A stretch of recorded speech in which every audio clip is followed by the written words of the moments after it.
अथ विश्वकर्म सूक्तम्। ॐ य इमा विश्वा भुवनानि जुह्वदृशिर्गोतान्यसीदत्पितानाः स आशिषाक्रमेण विच्छमानः प्रथमच्छतवराङ् आविवेश किं स्वीदासेदधिष्ठानमारम्भणं कथमत्स्वित्तथासीत् यतो भूमिं जनयन् विश्वकर्मा विद्यापौर्णोन्महिना विश्वचक्षाः विश्वतश्चक्षुरुत विश्वतो मुखो विश्वतो बाहुरुत विश्वतस्पाद् सम्बाहुभ्यां धमति सम्पदत्रैर्द्यावा भूमी जनयन् देव एकाः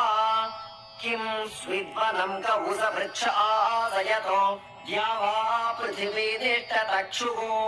मनीषिणो मनसा पृच्छते तद्यदध्यतिष्ठद्भुवनानि धारयन्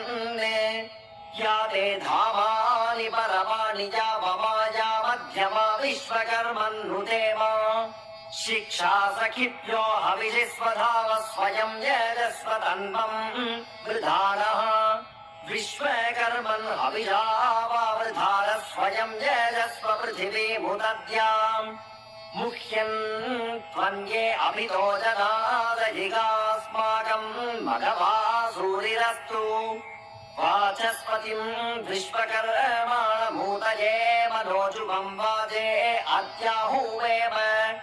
स नो विश्वानि हवनानि जोषद्विश्वशम्भूरवसे साधुकर्मा चक्षुषः पिता मनसा हि धीरो घृतमेने अदनन्नम्रमाणे यदेदन्ता अदृगन्धवोर्व आदिद्या वा पृथिवी अप्रथेताम् विश्वकर्मा विमना आद्विगाया धाता विधाता परमोद संवृके तेषामिष्टानि समिषा वदन्ति यत्र सप्तर्षीन् पर एकबाहुः यो नः पिता च निता यो विधाता धामानि वेदभुवनानि विश्वा यो देवानां नामधा एक एव तं सम्प्रश्नं भुवनायन्त्यन्या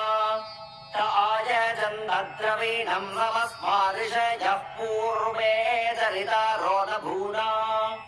असूर्ते सूर्ते रजसि निषत्ते ये भूतानि समगृह्णन्निमानि परो दिवा परयेना पृथिव्या परो देवेभिरसुरैर्यदस्ति